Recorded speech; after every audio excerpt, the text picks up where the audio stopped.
Hi everyone, in front of me I've got a POCO F5 Pro, and let me share with you how to change video resolution on this device. So first of all, we have to open our camera app and switch to the video mode. So let's simply tap on video. If it is highlighted and if you can see the red color inside the shutter button, it means that for sure you're on the video mode. Now we can enter the settings. So in the right upper corner, we have to tap on the three bars icon. And as you can see, both of those options, both of those bars at the top are connected with the resolution. So we've got the resolution at the top and the frames per second under it.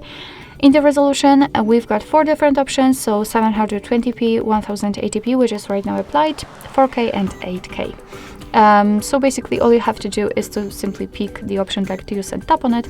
Since it is highlighted, it means that it has been applied to the camera, and from now on your device will record videos in chosen resolution. Alright, so that will be all, basically. Thank you so much for watching. I hope that this video was helpful, and if it was, please hit the subscribe button and leave the thumbs up.